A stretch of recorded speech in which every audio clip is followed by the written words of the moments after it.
What's up, guys? I want to make a video here about why I left the Postal Service and why I think you shouldn't work there. If you have any better alternative, or if you have something, maybe even a vocation like a 2 year degree, an associate's degree. Because the reason is, if you start working there, it's so easy to get caught.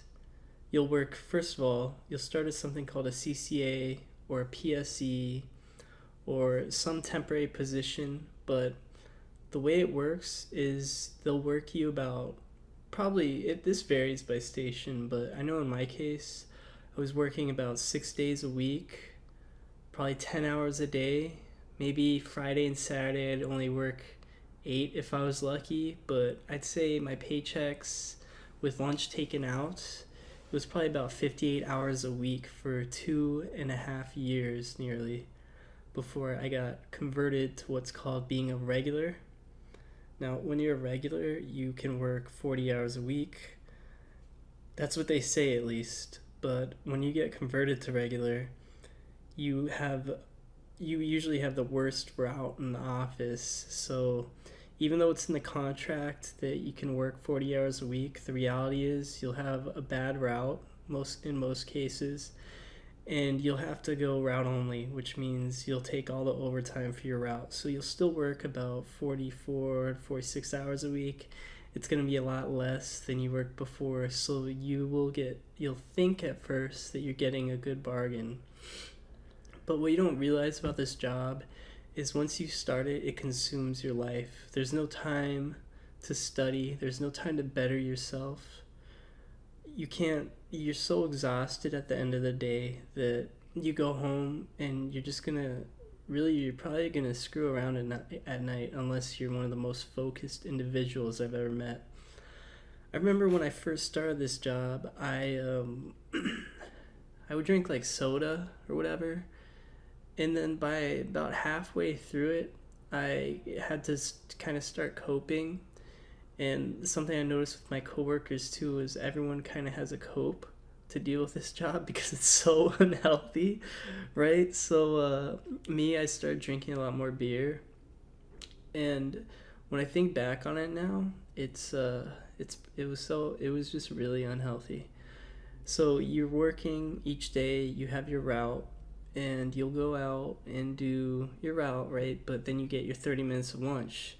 You're so tired from the night before that you probably didn't make your lunch. So you go to this fast food place, whatever's on your route, and you'll do that about 6 days a week. You'll eat like trash for 6 huge meals each day, and you're gonna eat a lot because it's gonna be your comfort food with how bad the job is. And now, this is only in my case, right? I know different offices have different experiences, but what I've heard from surrounding offices and the way the USPS is going, it's not that uncommon for people to have a bad time at this job. So what I'm saying, first of all, is if you have anything else, if you can work a part-time job and scrape by and work on improving yourself, do it. Do not apply to this job. The reality is the USPS is a place where you will have pain, and if you get hurt on the job, they'll come after you. They have a whole department called the OIG dedicated to figuring out if people are lying for injury claims. On top of that, they have HR. And so all these organizations they're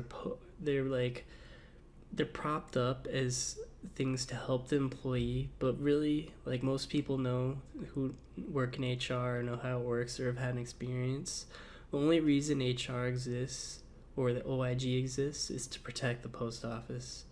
And let me say, it needs a lot of protecting because so much bad shit goes on there all the time. So I'm gonna read you something. I'm just gonna read off a graph. So this is from theoutline.com, and it says, the title is this: the U.S. Postal Service is an extremely dangerous place to work. they have a graph here. It says employees with the most reported severe injuries, and it's from January 1st, 2015 to December 31st, 2016. Number one on top of the list is the Postal Service with nearly 400. Number two is Walmart, and they have 150.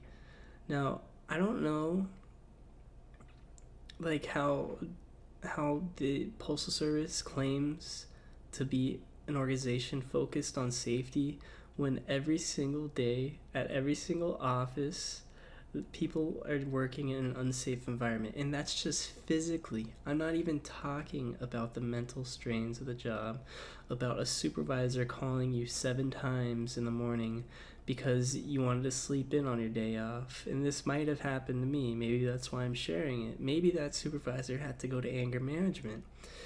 Anyways, and it wasn't just me this happened to. It's a thing. It's a thing throughout the Postal Service. When you start as a CCA, first of all, you don't have a work phone, but they'll get your personal cell phone number and they'll call you all the time. You'll spend minutes, battery.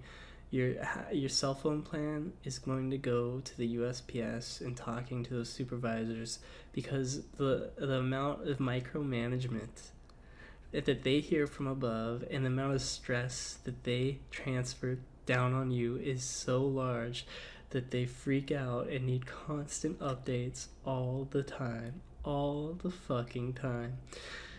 Now, imagine if you are running a route for the first time, and it's not easy, right? You don't know where you're going, you don't know the little tricks, and then on top of that, you have someone calling you, harassing you. Let's be real, that's what it is. They harass you to be faster when it's impossible. And so there's this clash there.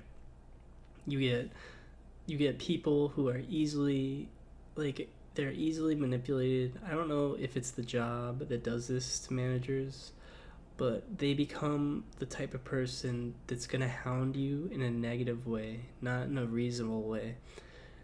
And it's why it is such a toxic work environment. Now, I worked there 5 years total, right? And the thing that's so weird to say is that I love the job. I loved it.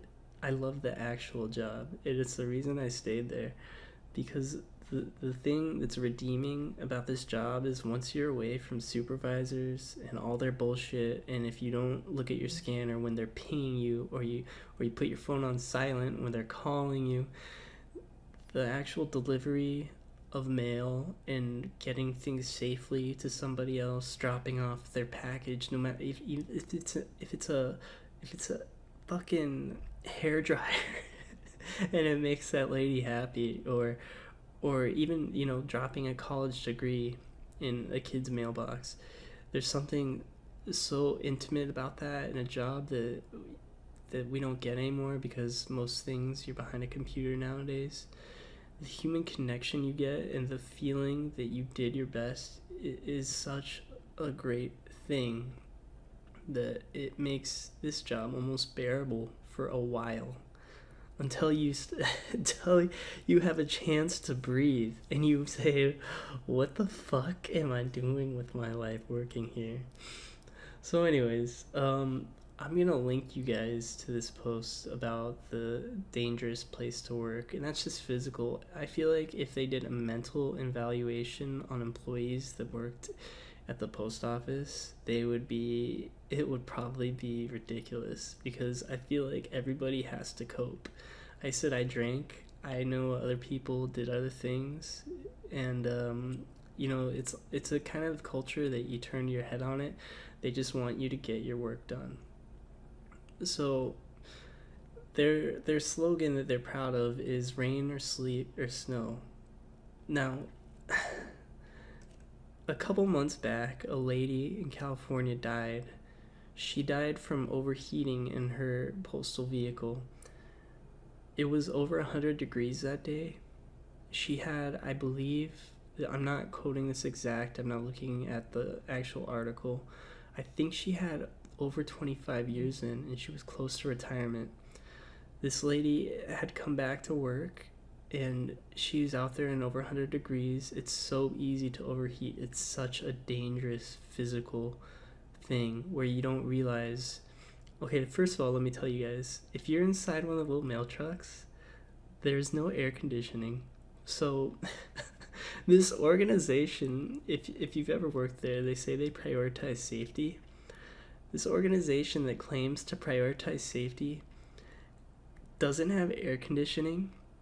If you take too many breaks, they will possibly discipline you because the scanners show breaks. So they will possibly take you in the back office, even if it's over 100 degrees, and ask you what you were doing. And then they'll use safety against you. This organization will use safety against you. They'll try to catch you if you don't do, say, something like curb your wheels or something. Because if you're going too slow, it's in their incentive to penalize you until you go at the rate of speed that they want. Okay. Oh, let me add something else. There's also, besides no air conditioning, there's no airbags. So when this job talks about safety, you gotta realize it's a rhetoric. It's a facade in much of the same way that having HR is. It's out there to protect themselves. They have incentivized charts for supervisors. They get bonuses based on how fast, or they call it efficient, their employees are. So by them running you into the ground, even if it goes against your safety, and people will break eventually, they'll get their way with you, and that's what they do. They know that if they repeatedly do this, if they repeatedly harass you over and over, at some point you won't even want to deal with their shit, so you might skip a lunch, or you might do something else for their benefit, and they know that. So they push you to be unsafe while claiming safety is the biggest factor. Okay, I got off topic here. What was I saying? Oh yeah, this lady died though in California. She died. She I think she had a heart attack. And I've known people that have had heat stroke, or they've had mental problems, or they've had injuries with their back. This is just people I know in a very small office. So this whole PR team, this whole organization, when it comes down to it, they don't give a fuck about you, and you should never work here. If it's, I'm just trying to save somebody. If it's anything, if you have anything on the horizon and you're not forced into this job, you should not work here. Now, when I say that, there are offices I've heard that do treat their employees with respect. That is not the majority of them. We have a union, the management has a union, they're fighting all the time, and it's because it's such an inept workplace. Well, I don't know. I didn't expect that to be this long. I just wanted to let people know that there's other options out there, even if you have to starve for a little bit. Just look for something better. Signing off. Have a good one.